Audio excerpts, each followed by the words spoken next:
Hey guys, so now I'm on chapter 27. It's called Kiana Roubini. And when we last left off, Mr. Kermit got fired and left school, and his car died, so he just got out and left it because he was so defeated. So, chapter 27, Kiana Roubini. The first day I'm officially a student in Mr. Kermit's class, because remember, her mom, step monster, went up there and enrolled her, requested that she stay with Mr. Kermit. Mr. Kermit doesn't even show up. It doesn't bother us at first. It reminds me of the beginning of the year when Ribbit was late every day. It takes a long time to fill up a cup of coffee the size of a bathtub. I guess we got a little loud, but when Miss Fountain sticks her head into the room, we quiet down in a hurry. Because remember, Miss Fountain is the neighbor teacher who has, some history with Mr. Kermit's family or mom. She's frowning. Where's Mr. Kermit? We stare back at her blankly. How should we know? We listen to her high heels clicking urgently down the hall. Do you think we're getting a sub? Asked Raheem. Please don't let it be Dawn of the Dead, Barnstorm groans. 10 minutes later, we hear running footsteps in the corridor, and Jake Terranova burst into room 117. Hi, guys. Sorry I'm late. Mr. Kermit can't make it today. Are you our sub? Parker asks. Not exactly, he tells us, but since you're coming to the dealership later anyway, Emma, Mrs. Fountain, I mean, well, why bring in a substitute for you for just a couple of hours? Is that legal? Mateo inquires. Technically, Miss Fountain is covering both classes. Think of me as an assistant, a volunteer.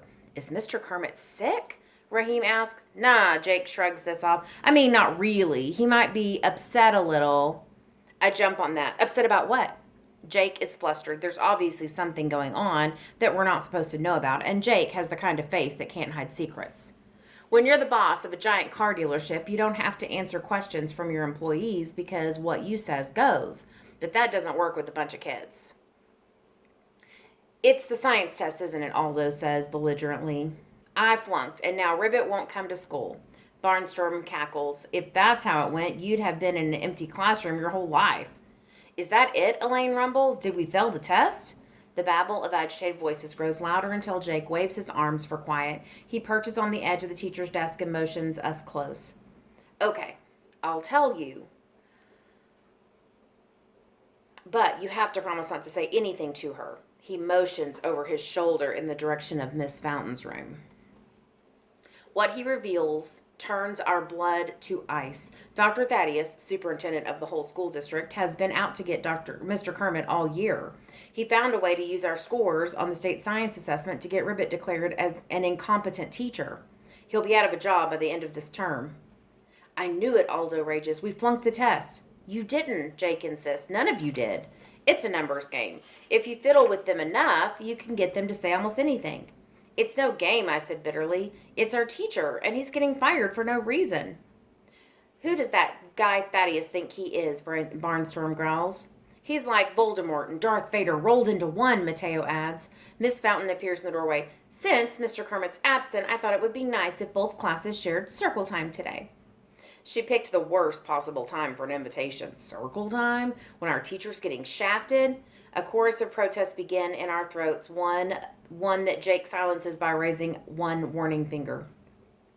Circle time sounds great, Miss Fountain. Jake accepts on our behalf. We'll be right there.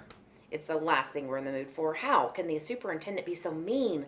Why would he even want to? Maybe Mr. Kermit was a lousy teacher back in the crossword puzzle era, but now he's the greatest. As we grumble and seethe our way next door to room 115, I sidle up to Jake. How can this be? I ask in distress. I know I got a 96, and if everybody else passed, that shouldn't add up to failure no matter how much you crunch the numbers. He looks at me sympathetically.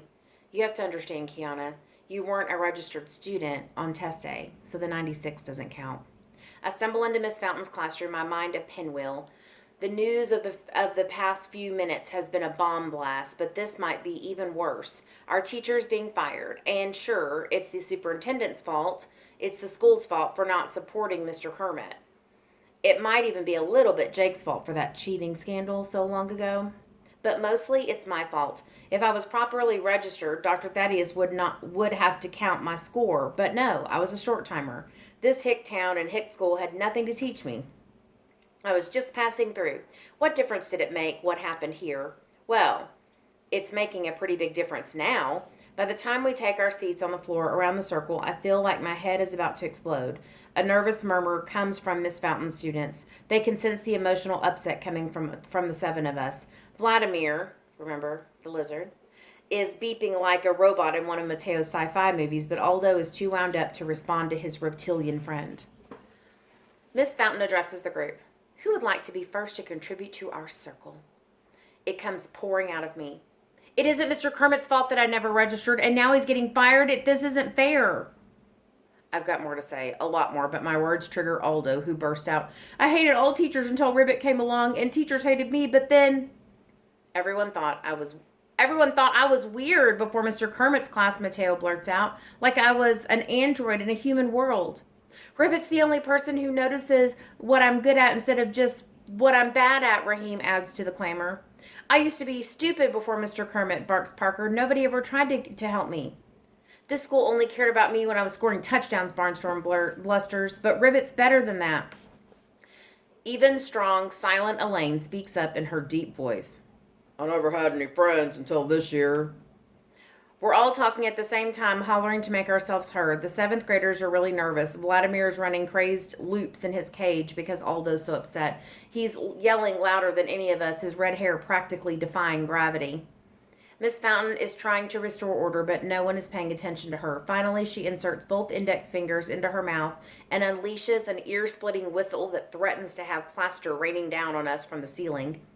It isn't very circle time, but it gets the job done. Silence falls, and we stare at the young teacher in awe. How did such a large noise come out of such a small person? Thank you, she says, her quiet self again. Now, where did you kids hear that Mr. Kermit won't be back after the end of this term? Nobody answers, but we all look over in Jake's direction. Miss Fountain glares at him. He shrugs helplessly. It just slipped out. Miss Fountain takes a deep breath. Mr. Terranova, please stay with my group while I take Mr. Kermit's students back to their own room. We've had enough circle time for today. She sweeps us back to room 117. This is so unfair. I'm still shaking with anger. How can they do this to Mr. Kermit? How can they do it to us? Miss Fountain tries to be sympathetic and reasonable at the same time. I agree with you, Kiana. It's very upsetting, but there's nothing we can do about it. Even Principal Vargas. This is above her level, too. It comes straight from the district office. Parker is bitter. Mr. Kermit helped every single one of us, and what can we do to help him back? A big fat zero. Something stirs in the back of my head, something I heard a long time ago, something Miss Fountain said, and then I have it. The science fair! What about it? Barnstorm grows. Haven't we had enough science for one lifetime? I turn to Miss Fountain. Remember on the bus ride to Terranova Motors when you tried to convince Mr. Kermit to have us enter the science fair? She looks annoyed. That was supposed to be a private conversation. Well, I heard it. You told him the winning team gets 10 points added to all their scores in the science assessment. Would that be enough to put us over the top and save Mr. Kermit's job? Suddenly, all eyes were on Miss Fountain, waiting for her answer. I'm sure it would, she said finally. But remember, Mr. Kermit's answer was no to the science fair. Well, yeah, but that was before he got canned, Barnstorm reasons. That changes everything, right? She shakes her head. Mr. Kermit's a very private person. He wouldn't want you to take his personal problems onto yourself. What if we don't tell him about it, Raheem muses. Be serious, Miss Fountain insists. He's still your teacher until the end of the term. How can you expect to do a science fair project and keep it a secret from him? Terranova Motors, I exclaim. I bet Jake will let us work on it there. Miss Fountain, we can do this. I know we can. By now the others are grouped around me and we're confronting Miss Fountain as if daring her to say no. Entering doesn't mean you're going to win, she reminds us. But not entering means we lose for sure, Mateo counters. It'll be a long shot, the teacher warns. Oh, sorry. You don't even have a topic yet, and the other groups have been already working for weeks. So it's a yes, I prompt. The cheers that erupt when Miss Fountain nods is loud enough to bring Jake running from the next room. He loves the idea and pledges to do everything he can to help us, courtesy of his dealership. Rule number 1, which Mateo calls the prime directive. Mr. Kermit is not allowed to know about our project. If he finds out, the deal is off.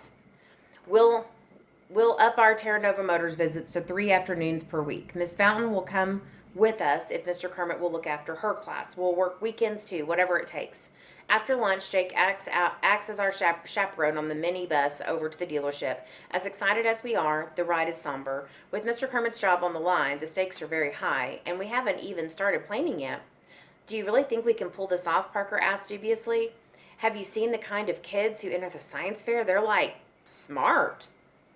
There are different kinds of smarts, Jake puts in positively. School's important, but there are things you can't learn in books.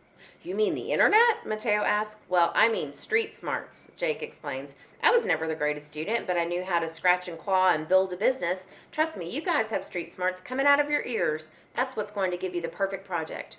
What's the project going to be? Aldo asks. Well, that's what we have to figure out, I say. It can't be too simple because we have to blow the judges away, but we don't have much time either. The science fair's in 3 weeks.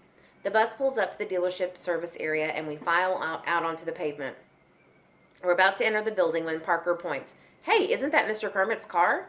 We all look. On a flatbed tow truck parked outside the service bay sits the rusted remains of an ancient Chrysler that might have once been blue. Parts are strewn all around it. It also rusted, some broken. Jake sighs. Poor guy, like he doesn't have enough hanging over his head. Now he has to take taxis to school? When's it going to get fixed? Mateo asks. You don't fix something like that, Elaine remarks. You give it a decent burial. Jake nods. I only towed it here to get it out of the school's driveway. Seems a shame to waste a whole car, Parker muses. That's no car, Barnstrom retorts. It's a pile of garbage. It was garbage even when Ribbit was still driving it. Have some respect for the dead, I put in morosely. Respect, Jake Chaos echoes wanly.